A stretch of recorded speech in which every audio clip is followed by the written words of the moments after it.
Hallo liebe Hausbauhelden! In unserer heutigen Haustour zeige ich euch ein kleines Fertighaus von Fingerhaus, das speziell für schmale Grundstücke und Baulücken entwickelt wurde. Wir dürfen heute zusammen vorab exklusiv in das erste Musterhaus der neuen Baureihe Thalo, das hier im südhessischen Babenhausen bei Frankfurt am Main steht und offiziell erst im September 2022 eröffnet wird. Das Baukonzept basiert auf einem schmalen Hauptbaukörper, der durch modulare Anbauelemente erweitert werden kann und großzügige Wohnfläche auf kleiner Grundfläche schaffen soll. Und wie das alles gelungen ist, schauen wir uns heute zusammen an.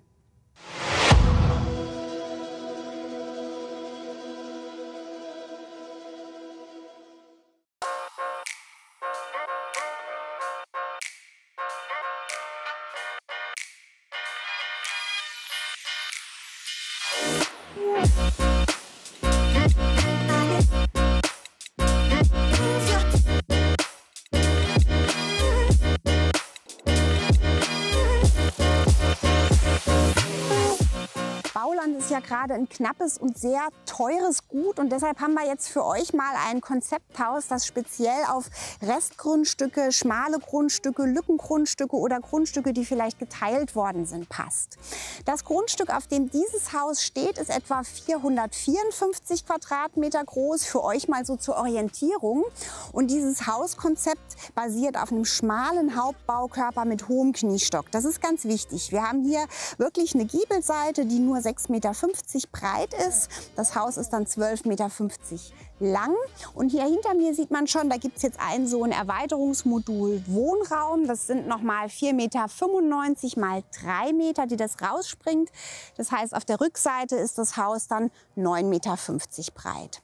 Der Kniestock, also das heißt die Wand hier im oberen Geschoss unter der Traufe, ist etwa 2,15 Meter Rohbauhöhe. Wie viel das dann innen noch ist, schauen wir uns auf jeden Fall oben auch an. Und wir haben ein 25 Grad geneigtes Satteldach mit so einem mattschwarzen Ziegel obendrauf.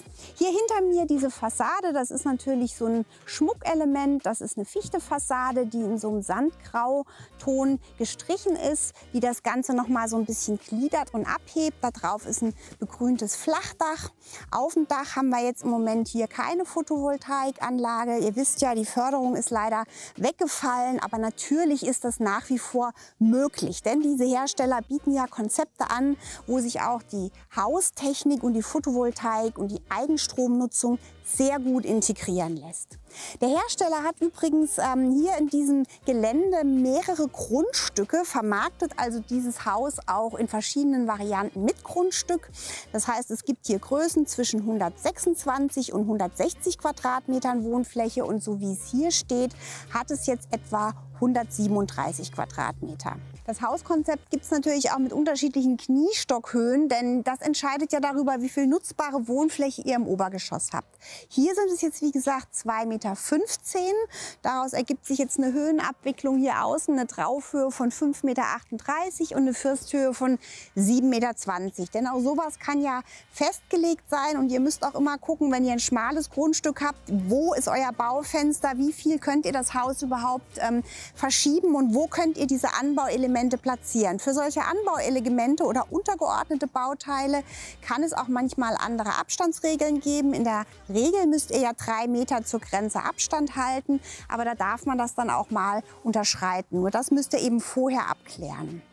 Wir haben jetzt hier bei den Fenstern schon gesehen, dass auf den langen Schmalseiten hauptsächlich hochliegende Fensterbänder zum Einsatz kommen. Auch das ist natürlich für ein dicht bebautes Gebiet sinnvoll, weil es Sichtschutz bringt. Wir haben jetzt hier so dreifach verglaste Kunststofffenster, die sind innen weiß, außen in Quarzgrau. Und schön ist, wenn man jetzt diese ganze Außengestaltung wie in diesem Fall vom Hersteller mitbekommt, hat man das auch alles in der gleichen Farbe. Das gehört natürlich zur Nutzbarkeit und zur Praktikabilität dazu, dass man hier so Mülltonnenboxen hat. Sehr schön finde ich, wenn das eben auch so extensiv begrünt ist oder auch begrünt ist. Dann wächst das so ins Haus ein. Und hinter mir sieht man jetzt schon, da ist auch so eine halboffene Garage angebaut. Dahinter gibt es so eine Fahrradbox, dass man also da auch wirklich vieles noch abstellen kann. Denn wir haben hier keinen Keller. Es ist ein sehr, sehr ebenes Baugebiet. Ihr könnt hier also wirklich gut die kostengünstige Variante Bodenplatte nutzen. Aber da muss man natürlich für Stauraum sorgen. Wenn ihr jetzt anstelle von einer Garage hier einen Carport, einen offenen, anbauen würdet, hättet ihr natürlich die Möglichkeit, da an der Seite auch nochmal Fensterbänder unterzubringen, um unter anderem auch nochmal die Küche von der Seite zu belichten. Das schauen wir uns drin auch nochmal an.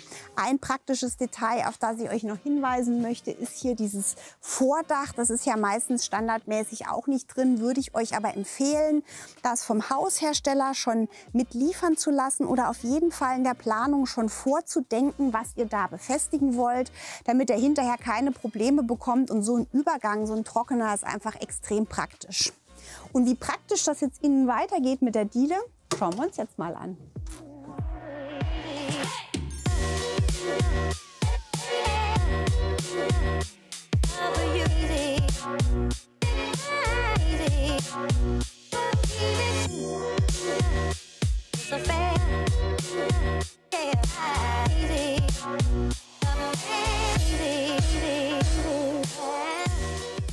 Die Diele ist 12 Quadratmeter groß. Für so ein kleines Haus ist das relativ groß, aber es hat auch wirklich einen Sinn. Ich sage euch ja immer, guckt, dass ihr eine gute Garderobe habt. Hier im Musterhaus ist das jetzt wieder nur so eine offene Lösung, aber es ist im Plan schon eingezeichnet. Hier habt ihr nämlich genau die 60 Zentimeter und zwar auf beiden Seiten, also auch da mit dem Sichtfenster und hier 1 Meter Breite. Das heißt, ihr kriegt hier zweimal so einen ganz klassischen Standardschrank hin und habt dann hier wirklich eine geschlossene Garderobenlösung mit einfachsten Mitteln und könnt dann dadurch ins WC gehen. Von der Raumhöhe haben wir hier standardmäßig lichte Höhe 2,58 Meter. Das finde ich schon sehr angenehm für die Proportionen der Räume hier wirklich absolut ausreichend. Und was ich euch auch immer sage, sehr schön ist es, wenn die Wände im Gegensatz zur Decke so leicht abgetönt sind. Hier ist das jetzt so ein Graubeige, das gerade sehr angesagt ist. Da kann man natürlich auch was anderes nehmen, aber das gibt dem Raum einfach sehr viel mehr Struktur, als wenn das alles weiß ist. Auf dem Boden haben wir hier eine Feinsteinzeugfliese in so einem Sandgrau, 60 x 1,20. Das ist schon ein relativ großes Format.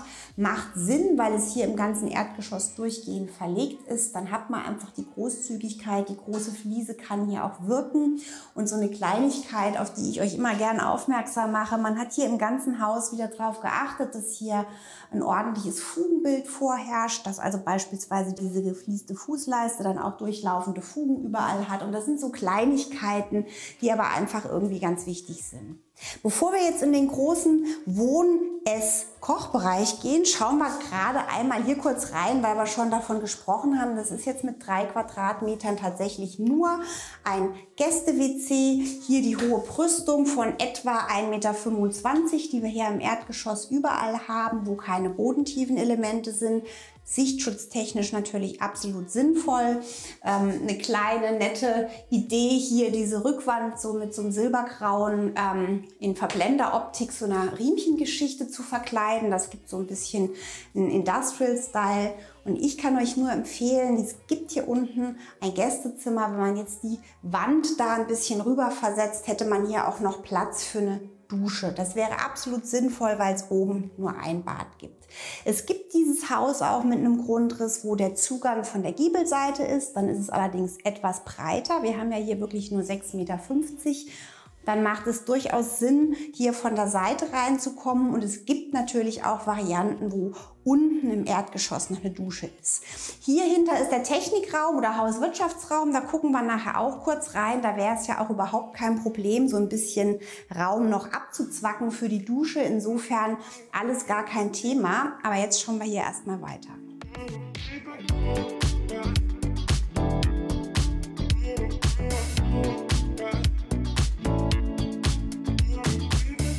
Hinter mir liegt die Küche und vielleicht ein Satz: Großzügigkeit schaffen lange Sichtachsen, vor allen Dingen, wenn sie ins Helle laufen. Also das heißt, hinten in so ein bodentiefes Fenster. Insofern ist hier mit der Fensterplatzierung alles richtig gemacht. Die Küche für sich betrachtet hat 12 Quadratmeter.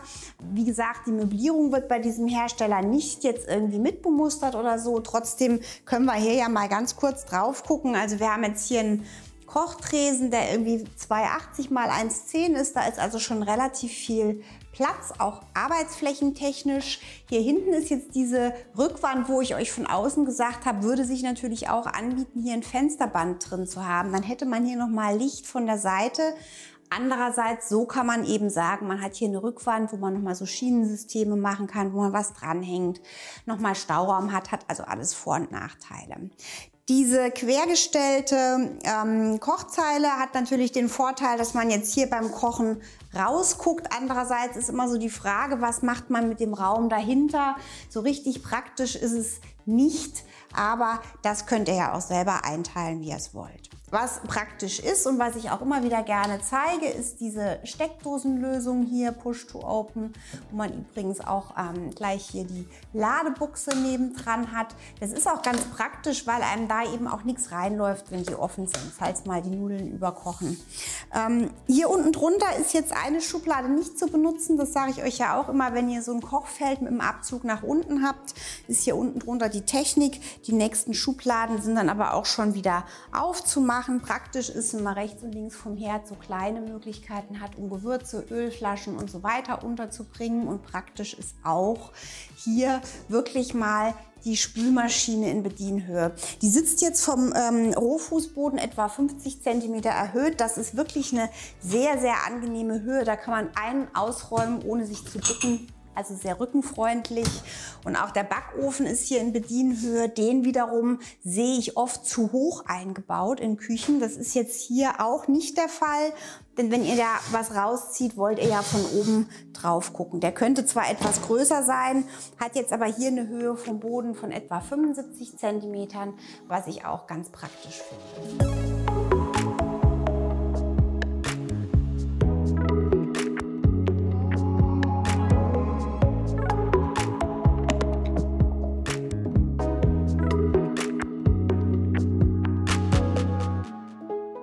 Hier geht es dann offen weiter in den Wohn-Ess-Bereich. Das sind dann nochmal etwa 25,6 Quadratmeter. Dieser ganze Bereich hat also ungefähr 37,5 Quadratmeter.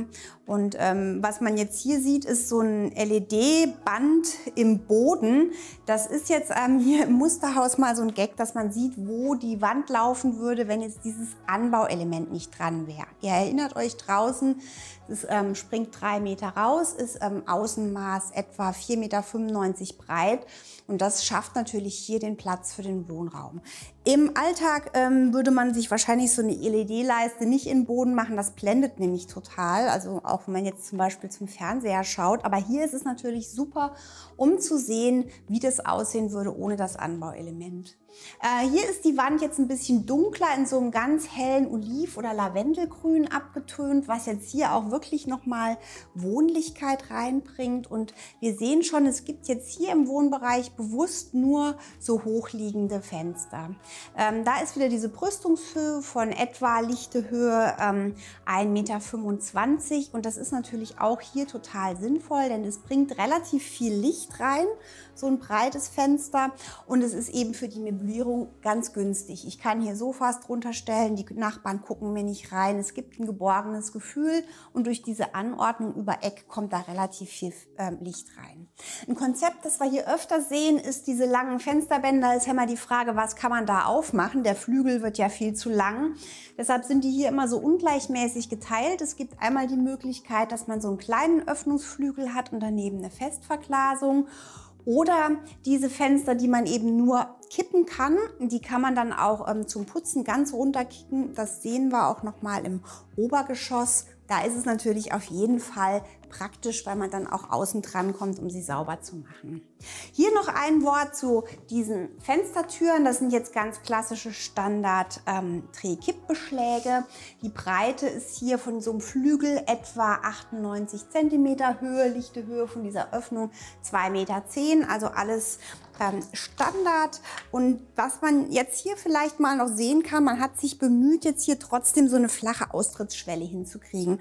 Der Aufwand lohnt sich auf jeden jeden Fall, wenn ihr hier raus wollt auf die Terrasse, weil ansonsten müsst ihr da unten ja über den Rahmen steigen.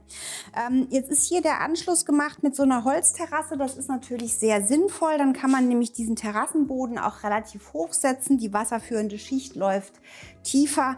Dann habt ihr da auch kein Problem mit Spritzwasser. Und was ich ja auch immer empfehle, wenn ihr so eine Terrasse da habt, eine feststehende Verschattung irgendwie zu integrieren.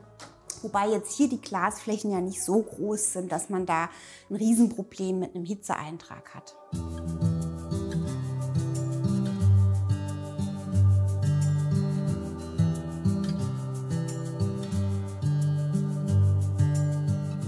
Jetzt schauen wir uns noch die Nebenräume hier im Erdgeschoss an. Ganz wichtig, direkt neben der Küche eine kleine Speisekammer.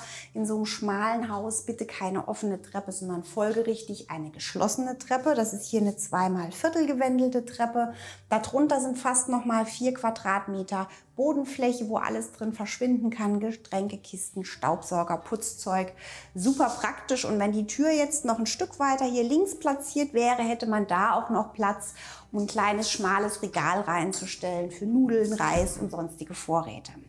Der Flur ist hier übrigens 1,40 breit. Das finde ich eine sehr angenehme Breite. Merkt euch das schon mal für oben. Da ist es nämlich auch so.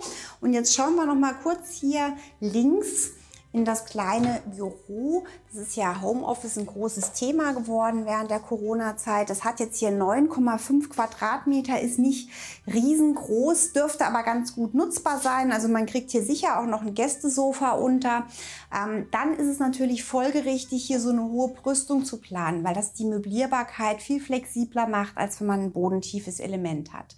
Hier haben wir jetzt wieder die etwa 1,25 Brüstungshöhe. Das Element ist 2 Meter breit, etwa 80 Zentimeter hoch. Da kommt schon relativ viel Licht rein. Trotzdem nochmal ein Hinweis für die Elektrobemusterung.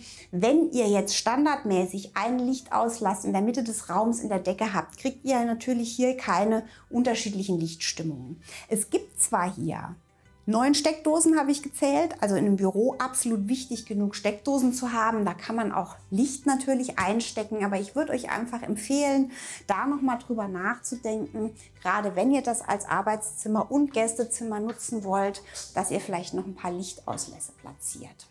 Hier nebenan für ein Haus auf Bodenplatte ganz wichtig, gibt es jetzt auch noch den Hauswirtschafts- und Hausanschlussraum, wo die Hausanschlüsse hochkommen. Da gucken wir ganz kurz rein, der ist etwa 10,6 Quadratmeter, damit ihr euch das vorstellen könnt. Hier im Haus ist jetzt Fernwärme drin, deshalb sieht das ein bisschen anders aus. Normalerweise im Standard bei dem Hersteller ist die Luftwasserwärmepumpe, Fußbodenheizung, kontrollierte Lüftungsanlage. Wir sehen hier an der Decke schon die Verteiler und was natürlich super praktisch ist, hier nochmal die Zeile mit Waschmaschine, Trockner, Wäschesortiersystem, nochmal ein Waschbecken und dann ist es natürlich auch total schön, dass es hier nochmal ein Fenster gibt, dass man hier einfach Tageslicht drin hat. Dann kann man den Raum auch wirklich toll nutzen, um zu bügeln, die Hausarbeit zu machen und was man eben sonst noch so im Erdgeschoss gern verschwinden lässt. Und jetzt schauen wir mal nach oben.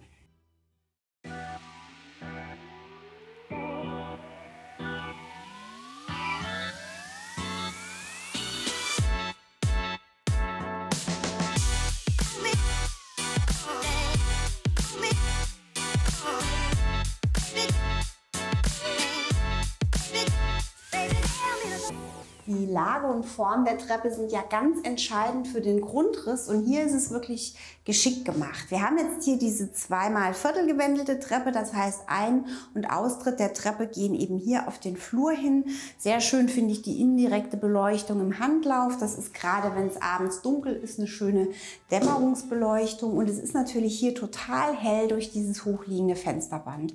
Das ist jetzt auch 2 Meter breit, etwa 72 Zentimeter hoch und hat diese Geschichte, dass man es eben aufklappen kann, auch zum Putzen, wobei das jetzt über der Treppe vielleicht ein bisschen schwierig ist.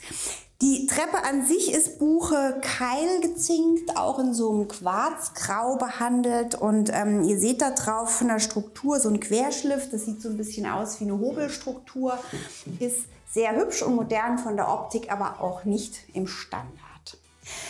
Was bei dieser Treppe eben auch noch ganz geschickt genutzt ist, dieses Treppenauge wird jetzt genutzt für so eine breitere Wand, wo die ganzen Installationen hochlaufen. Man sieht es schon, hier ist der Heizkreisverteiler für die Fußbodenheizung. Unten war der andere fürs Erdgeschoss, der ist hier sehr gut platziert im Flur. Und was man halt jetzt hier hat, ist ein kleiner Flur, der nur 7 Quadratmeter groß ist und trotzdem total schön hell. Für so ein schmales Haus hat man natürlich dann auch eine ganz besondere Aufteilung, was die Zimmer angeht. Und die beiden Kinderzimmer liegen jetzt hier vor Kopf. Die sind etwa 12 Quadratmeter groß, nicht riesig. Und es sind jetzt 2 Beraterbüros. Wir gucken trotzdem kurz rein in das eine. Die sind jetzt relativ lang und schmal. Die sind tatsächlich nur etwa 2,80 Meter breit, lassen sich aber sehr gut möblieren für ein Kind. Also auch hier in der Kniestockwand dieses liegende Fensterband. Hier kann man jetzt mit dieser Putzfangschere tatsächlich das dann ganz gut reinigen.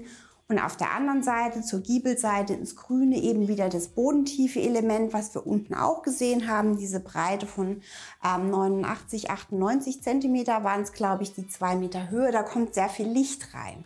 Und da kann man eben ganz gut rausgucken. Hier nebendran liegt jetzt genau das Gleiche nochmal gespiegelt. Und was sich jetzt vielleicht noch lohnt, ist dieser kleine Raum. Das sind nur etwa 1,88 Quadratmeter.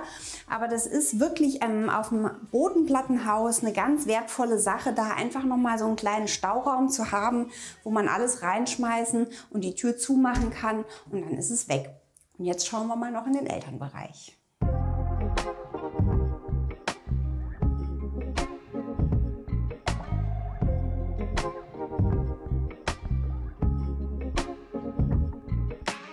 Hier um die Ecke liegt jetzt das Elternschlafzimmer. Kombiniert Schlafen und Ankleide hat es dann fast 18 Quadratmeter. Hier im Musterhaus ist es jetzt einzeilig möbliert. Es ist aber so geplant, dass man hier ganz einfach eine zweizeilige Lösung stellen könnte. Und dann hätte man hier etwa 6,5 Quadratmeter Ankleide und dahinter nochmal etwa 6,5 Quadratmeter Schlafzimmer. Hier wird es jetzt ganz entscheidend, dass man bei der Kniestockhöhe von 2,15 Meter hier innen noch eine lichte Höhe von 2,2 Meter hat. Das heißt jetzt, der Standardschrank des bekannten schwedischen Möbelhauses passt hier in der kleineren Ausführung einfach noch sehr gut rein. Das müsst ihr euch wirklich überlegen, wenn ihr am Kniestockhöhen plant. So passt es eben einfach perfekt. Hier haben wir jetzt dann auch nur auf der Seite das Fenster. Die Brüstungshöhe ist hier wieder 85 cm. Die Oberkante von dem Fenster ist dann etwa bei 1,56 Meter. Das heißt, größere Leute gucken dann da nur noch nach unten raus. Aber wenn man jetzt auf dem Bett sitzt oder im Bett liegt, kann man eben hier wunderbar rausgucken und hat da eine sichtgeschützte Lösung, die einfach viel Privatsphäre bringt. Und man hat jetzt hier zum Beispiel auch schon an 2 Lichtauslässe gedacht, sodass es eben auch sehr gut funktioniert, wenn man das jetzt hier mit einem Schrank flexibel abteilt. Hier nebenan liegt jetzt das Familienbad, das mit 10,3 Quadratmetern nicht besonders riesig ist, aber sehr effizient aufgeteilt. Auch hier oben haben wir übrigens von der lichten Raumhöhe 2,58 Meter und auf der anderen Seite eben die 2,2 Meter. Und da sieht man eben jetzt hier schon in der Duschnische, dass das auch sehr gut funktioniert. Es ist jetzt hier keine T-Wand drin, sondern so eine L-Wand. Dahinter verschwindet die Dusche, 90 x 90 mit so einer flachen Duschtasse, was sehr pflegeleicht und eben auch vom Wasser und vom Schutz her eine gute Lösung ist. Da muss man dann gucken, dass das hier natürlich klappt mit der Tür, dass die gut aufgeht. Das funktioniert hier sowohl mit der Beleuchtung als auch mit der Breite. Und es ist natürlich wichtig, dass diese Nische gut ausgeleuchtet ist, damit es da nicht zu dunkel wird. Mit der Tür, das hat den Vorteil, dass es einem da nicht kalt wird in der Dusche und dass man eben hier auch den Handtuchwärmekörper direkt gegenüber platzieren kann mit relativ geringem Abstand, ohne dass man da Spritzwasserprobleme kriegt. Und hier ist jetzt einfach dann dahinter klassischerweise die Badewanne auch wieder in den Estrich versenkt, also auf den Rohfußboden gestellt, sodass man eben hier nicht so eine hohe Eintrittsschwelle hat, was ich immer ganz praktisch finde. Und man sieht jetzt auch, hier ist wirklich viel Licht drin. Hier ist jetzt mal so ein bodentiefes Element. Da sieht man dann schon, im Bad macht man das natürlich dann da unten zu. Und hier auch flexibel. Und der ein oder andere fragt sich vielleicht, was das ist. Wir haben ja hier elektrische Rollläden im Haus. Und das heißt, es gibt hier immer ein Notausstiegsfenster, wo man dann eben eine Kurbel hat, wo man dann den Rollladen auch bei Stromausfall hochmachen kann, um da eben den Ausstieg zu haben. Ansonsten wäre jetzt hier auf jeden Fall auch Platz für einen Doppelwaschtisch, was ich euch empfehlen würde fürs Familienbad, weil ja unten auch nur das kleine WC ist. Aber hier ist auf jeden Fall genug Platz, dass da morgens auch 2 Leute sich fertig machen können. Jetzt haben wir alle Räume in diesem Haus für schmale Grundstücke gesehen. Wenn ihr euch die Grundrisse nochmal anschauen wollt, habe ich euch unten in die Description nochmal einen Link gesetzt in unsere Hausdatenbank. Da könnt ihr nochmal in Ruhe gucken. Es gibt auch eine Preisinfo vom Haushersteller für euch da unten. Und wenn ihr euch das Haus irgendwann mal selber anschauen wollt, es ist eröffnet ab Anfang September. Die Kontaktdaten und für die Terminvereinbarung, die Daten packe ich euch auch unten rein. Und wenn euch noch mehr Geschichten zu diesem Haus oder zu Häusern für schwierige Grundstücke interessieren, haben wir in der aktuellen Ausgabe des Hausbauhelden-Magazins, Ausgabe 6/22, auch noch mal eine ausführliche Geschichte über dieses Haus und weitere Varianten drin. Die gibt es für euch ab 6. August am Kiosk oder natürlich auch online. Das habe ich euch auch unten verlinkt. Und wenn ihr noch mehr Videos von uns anschauen wollt, dann abonniert doch einfach unseren Kanal. Am besten mit Glocke, denn dann verpasst ihr auch alle weiteren Videos nicht von und für Hausbauhelden.